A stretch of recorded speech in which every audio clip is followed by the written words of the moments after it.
Timothy Lateau, basically the king of all things NFL draft for our station, really joins us now with how the draft came here to Titletown. Hey, Tim. Jade and Jordan, the day has finally arrived. Tens of thousands are set together here in Titletown for the draft. And while it might be Green Bay's first ever draft, it sure feels like there's no other place where the draft belongs.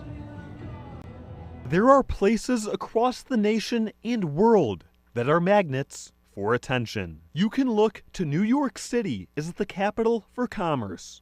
Los Angeles is the epicenter of the entertainment world.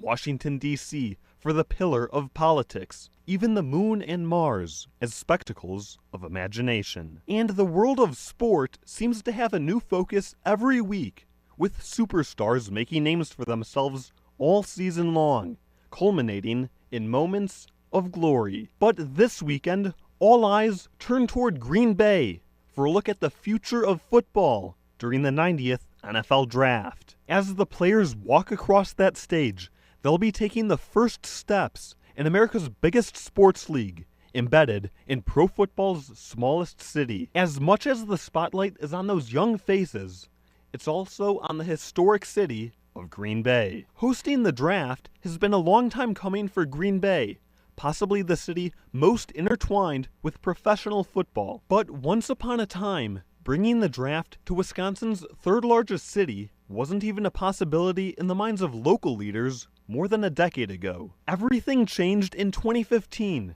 when the plan for Titletown was unveiled. While one state over, the draft was making the move from New York's Radio City Music Hall to Grant Park in Chicago. Sure, the Windy City might have a population more than 25 times the size of Green Bay, but when it's an event that will change your city forever, why not shoot for the stars? Because if a community can host an event like the draft, we can host any event that there is out there. Nick Meisner and the rest of the Discover Green Bay staff joined forces with the Packers in an attempt to bring the draft to Titletown. Part of the process is proving that it is possible to have the draft in your city, and the other is coming up with the money for the bid. We have the facilities, we have one of the best stadiums in the NFL, we have the community, and now it's just packaging that and showcasing it to the NFL. Actually, the construction of this building, the Rush Expo, a lot of the discussion around it was the idea that we would be able to host an NFL draft. The Packers didn't get far with their proposal in 2016, so they partnered with Discover Green Bay for a bid in 2019.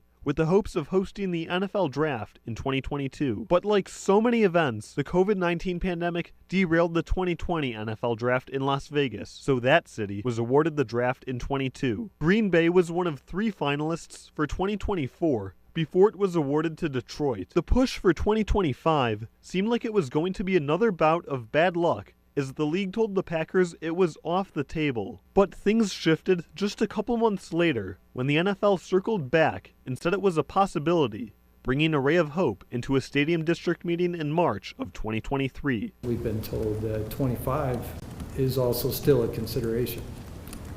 So, from our standpoint, that's great. The board decided that non-football events would go toward funding a competitive proposal. I think it's important to strengthen the Packers' offer to increase the likelihood that Green Bay does get the NFL draft. So the Packers made a $7.5 million bid, funding $5.5 million of that along with partners, and another $2 million coming from the state. With the first pick in the 2025 NFL draft, the NFL selects Green Bay, Wisconsin.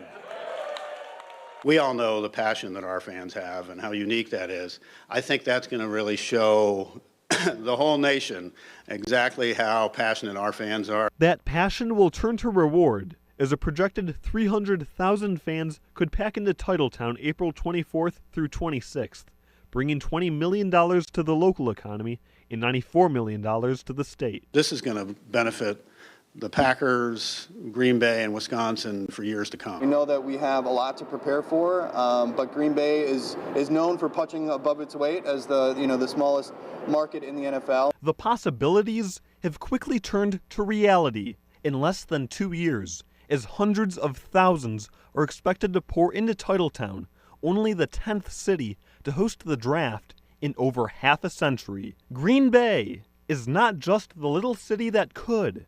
It's the city that's really doing it right now. And fans are already running in here trying to get their spot in front of the stage. It's the biggest day that Green Bay has ever seen, and certainly one that no one is going to forget for a long time. That culminating moment when the first pick is announced is just hours away, and we'll continue to follow the build-up throughout. Back to you, Jaden Jordan.